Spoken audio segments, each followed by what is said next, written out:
Pizza या burger का नाम लिया नहीं बच्चे तो बच्चे, बच्चों के साथ बड़ों के मुंह में भी पानी आ जाता है।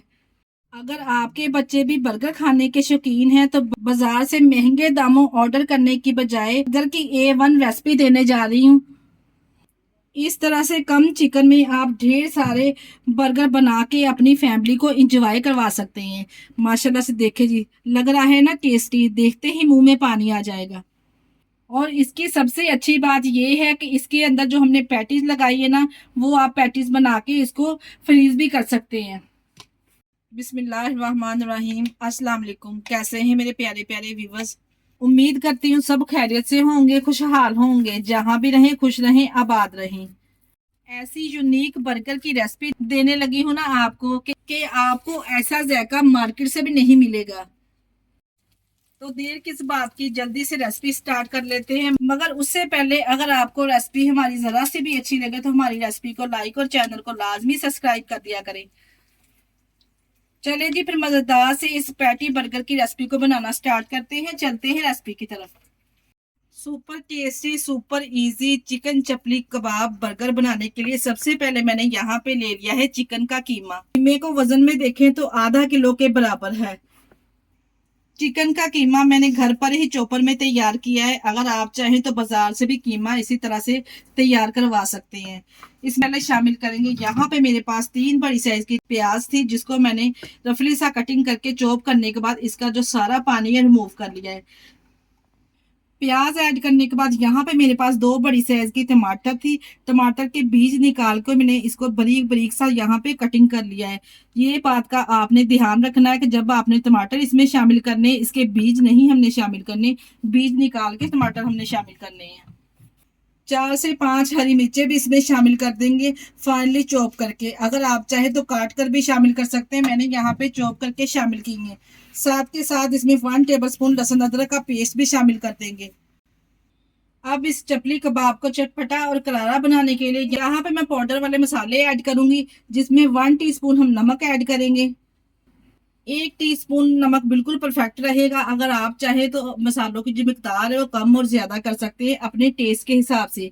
1 टीस्पून मैंने इसमें मोटा कुटा हुआ सफेद जीरा ऐड किया है।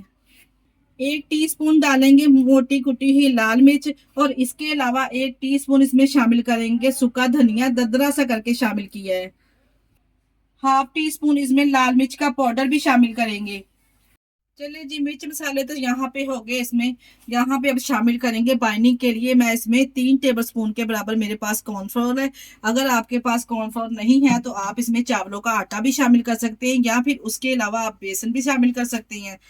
अगर बेसन भी नहीं है तो फिर आप इसमें चनों का आटा भी शामिल कर सकते हैं। जो जो भुने हुए चने होते हैं ना, बस आपने वो लेके साफ करके अच्छे से किसी मिक्सर जार में डाल के आपने उसका पाउडर तैयार कर लेना हो तो आपने उसमें शामिल कर देने हैं। चपली कबाब में 2 अदद अंडे का भी इस्तेमाल करूंगी। यहाँ पे मैंने एक कटोरी में 2 अदद अंडे ले लिए। अंडे को अच्छे तरीके से यहाँ पे फेंट लेंगे। अच्छा जी, यहाँ पे ये मैं चपली कबाब जो बनाने जा रही हूँ, मैं यहाँ पे एक चिकन के साथ बना रही हूँ। अगर आप चाहे मटन के साथ या फिर बीफ के साथ भी इसको तैयार कर सकती हैं, सेम इस रेसिपी को फॉलो करते हुए। यहाँ पे मैंने अंडों को अच्छे तरीके से फेंट लिया। यहाँ पे एक फ्राई पैन में 3 टेबलस्पून ऑयल शामिल करेंगे। जैसे ही ऑयल हल्का सा गर्म हो जाएगा ना, तो हमने जो अंडे फेंट के रखे ना वो हम इसमें ऐड कर देंगे। कि जैसे ही ऑयल हल्का सा गर्म हुआ ना, तो मैंने जो अंडे फेंट के रखे थे ना वो मैंने इसमें शामिल कर दिए हैं। बस जी, अंडे को यहाँ पे हमने मुकम्मल तौर पर नहीं फ्राई करना, बस हमने थोड़ा सा ही कुक करना है। जब एक साइड से ये कुक हो जाएगा ना, तो हमने इसके छोटे छोटे से चम्स बना लेने हैं। इस तरह से स्पैचुले की मदद से हमने हल्के हल्के इस तरह से इसके चम्स बना लेने हैं। ये देखें जी, यहाँ पे मैंने इसके छोटे छोटे से टुकड़े कर दिए हैं तमाम अंडे के।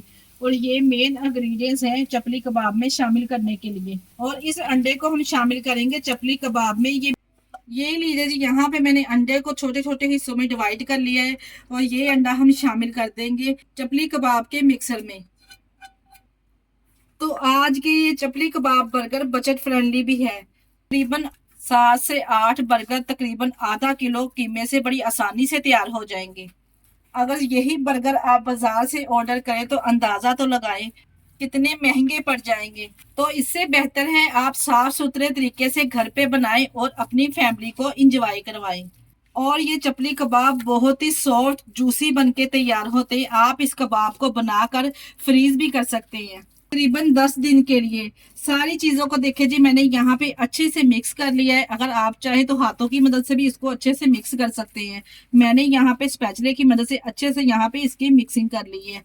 मैंने तमाम चीजों को मिक्स कर लिया है। इसके बाद मैं यहाँ पे इसको 10 मिनट के लिए फ्रीजर में रख दूंगी। तब तक हम मजेदार सी ग्रीन चटनी तैयार कर लेते हैं। बेहतरीन सी हरी करीमी चटनी बनाने के लिए मैंने यहाँ पे सिलबट्टे में चटनी तैयार करने लगी हूँ, जिसमें मैंने एक मुट्ठी के बराबर भर के सब्ज धनिया ऐड कर दिया है और 2 सब्ज मिर्च इसमें शामिल करेंगे।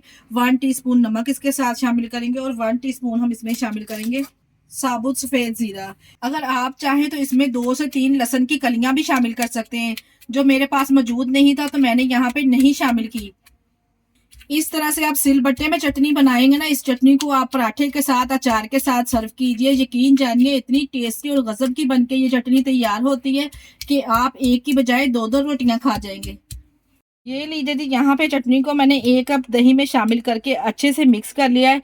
इस चटनी को और मजीद करीमी बनाने के लिए मैं इसमें शामिल करूंगी 1 कप यहाँ पे मायोनीज इसमें शामिल करेंगे। मायोनीज शामिल करने के बाद अच्छे तरीके से हमने दोनों चीजों को अच्छे से मिक्स कर लेना है। बहुत ही बेहतरीन से हमारे पास क्रीमी सी चटनी बनके तैयार हो जाएगी। देखें जी माशाल्लाह से आप इसका टेक्सचर चेक करें कितना जबरदस्त आया है। इस तरह से दही में आप मायोनीज शामिल करेंगे ना तो यकीन जानिए बहुत ही जबरदस्त फ्लेवर आएगा आपको बर्गर में। और इसी स्टेज पर जनाब अगर आपको हमारी वीडियो ज़रा से भी अच्छी लग रही है तो हमारी वीडियो को लाइक कर दिया करें और चैनल को लाजमी सब्सक्राइब कर दिया करें। आप लोगों से रिक्वेस्ट है मेरी।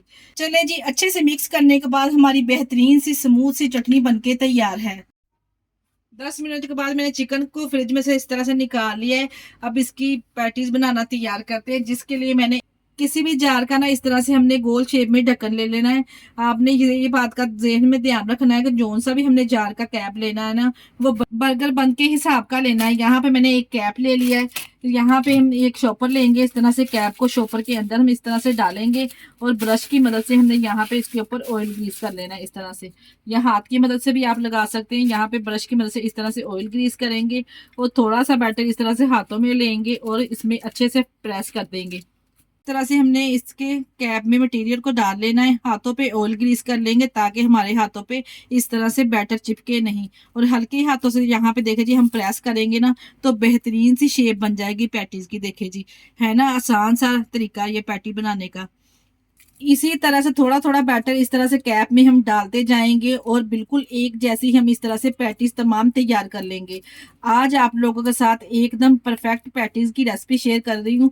बहुत ही आसान है इसको इस तरह से बनाना। देखे जी बड़ी आसानी से देखे जी इस तरह से एक जैसी तमाम पैटीज तैयार हो जाएंगी। इसी तरह से एक एक करके तमाम पैटीज बनाते जाए, यकीन जानिए आपका काम मिनटों में हो जाएगा। ये लीजिए जी, बर्गर जितने हमने तैयार करने हैं उतनी यहाँ पे मैंने पैटीज बना के तैयार कर लिए। अब इसको फ्राई करेंगे। इसको फ्राई करने के लिए यहाँ पे मैंने एक फ्राई पैन में 1 कप कुकिंग ऑयल ले लिया है। अगर आप चाहें तो इसको फ्राई करने के लिए घी का भी इस्तेमाल कर सकते हैं। एक एक पैटीज इसमें शामिल करेंगे। इसको फ्राई करने के लिए आपको ज्यादा ऑयल की भी जरूरत नहीं पड़ेगी। इसी तरह से एक एक करके हम पैटीज इसमें डालते जाएंगे। जितना आपके फ्राई पैन का साइज है ना इतनी ही यहाँ पे हम इसमें पैटीज शामिल कर देंगे। इस तरह से मैंने तमाम पैटीज इसमें शामिल कर दी है। फ्लेम को हमने मीडियम टू लो रखना है क्योंकि हम चिकन का कच्चा कीमा इस्तेमाल कर रहे हैं तो अंदर तक अच्छे से ये कुक हो जाना चाहिए। अच्छा जी, यहाँ पे आप ये कबाब बनाकर फ्रीज भी कर सकते हैं। 1 हफ्ते तक ये बिल्कुल भी खराब नहीं होंगे क्योंकि हमने इसमें अंडा भी शामिल किया है और हमने इसमें कॉर्नफ्लोर ऐड किया है जो बाइंडिंग का काम करेगा और ये बिल्कुल भी खराब नहीं होंगे। ऐसे देखिए जी, एक साइड से कबाब हल्के हल्के से गोल्डन होना स्टार्ट हो जाएंगे ना तो मैंने इसकी से यहाँ पे साइड चेंज कर दी है तमाम कबाब की। दोनों साइड से जब अच्छा सा कलर आ जाएगा ना गोल्डन ब्राउन कलर तो हमने कबाब को निकाल लेना है। माशाल्लाह से देखिए दोनों तरफ से गोल्डन सा कलर आ चुका है, आप चेक कर सकते हैं। टोटल इस कबाब को फ्राई करने में मुझे 7 से 8 मिनट लगे हैं। मीडियम टू लो फ्लेम पे मैंने यहाँ पे इसको फ्राई किया है। तो माशाल्लाह से देखिए जी लग रहे हैं ना टेस्टी, देखते ही मुंह में पानी आ जाएगा। ये लीजिए दोनों तरफ से गोल्डन सा कलर आ चुका है। मुझे 7 से 8 मिनट लगे इसको फ्राई करने में। जैसा कि मैंने आपको बताया कि आप इस चपली कबाब को एज अ टीजी भी सर्व कर सकती है। चटनी के साथ इंजॉय कर सकते हैं, या फिर आप पराठे के साथ भी इसको सर्व कर सकते हैं, बहुत ही टेस्टी लगेंगे। या फिर आप इसे बर्गर भी तैयार कर सकते हैं। मैं आपको यहाँ पे जरा पैटीज चेक करवाती हूँ, माशाल्लाह से देखें कितनी सॉफ्ट और जूसी, माशाल्लाह से यहाँ पे आप चेक करें अंदर तक ये कितनी अच्छे से कुक हुई है, देखे जी माशाल्लाह से। तो है ना मजेदार सी और जबरदस्त सी रेसिपी। चलिए जी, बर्गर तैयार करने के लिए तमाम चीजें रेडी है हमारी। अब बर्गर तैयार करना स्टार्ट करते हैं, जिसके लिए यहाँ पे हमने बर्गर बन ले लिए। ये बेकरी से आपको आसानी से मिल जाएंगे।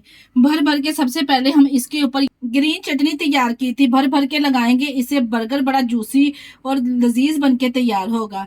अगर तो आपके पास सलाद पत्ता है ना, तो फिर तो बेस्ट ही है। मेरे पास मौजूद नहीं था तो मैंने इसमें शामिल नहीं किया। प्याज के लच्छे इसके ऊपर इस तरह से रखेंगे और साथ पे इसमें टमाटर रखेंगे। दो दो स्लाइस टमाटर के मैंने दो दो इस तरह से प्याज के लच्छे इसमें इस तरह से अप्लाई कर दिए, और साथ में इस तरह से एक पैटीज इसके ऊपर अप्लाई करेंगे, और दोबारा से थोड़ी सी हम ग्रीन चटनी इसके ऊपर इस तरह से अप्लाई करेंगे। इतना टेस्टी ये बर्गर बनके तैयार होगा, यकीन जानिए। अगर आपने एक दफा इस रेसिपी को ट्राई कर लिया ना, तो आप बाहर से बर्गर मंगवाना भूल जाएंगे। और इसके दूसरे स्लाइस में इस तरह से मैं केचप अप्लाई करूंगी, दूसरे स्लाइस के साथ इसको ऊपर से कवर कर देंगे, और ये लीजिए मजेदार से हमारे रेस्टोरेंट स्टाइल बर्गर तैयार। इसी तरह से एक एक करके अपनी फैमिली के हिसाब से तमाम बर्गर बंद हम तैयार कर लेंगे। यकीन जानिए इस बात की तो मैं आपको गारंटी देती हूँ ना, एक बार आपने इस रेसिपी को ट्राई कर लिया ना, इतने लजीज ये बर्गर बन के तैयार होंगे कि बच्चों के साथ साथ बड़े भी आपसे बार बार इसी की फरमाइश करेंगे। आज की वीडियो आप लोगों को कैसी लगी मुझे कमेंट बॉक्स में आपने लाजमी बताना है। अगर रेसिपी ट्राई करे तो अपना फीडबैक लाजमी दिया करें। के साथ ही मुझे दीजिए इजाजत। अपना बहुत सारा ख्याल रखिएगा, हमें दुआओं में याद रखिएगा। हमारे चैनल को लाइक और सब्सक्राइब करना ना भूलिएगा। ओके, अल्लाह हाफिज।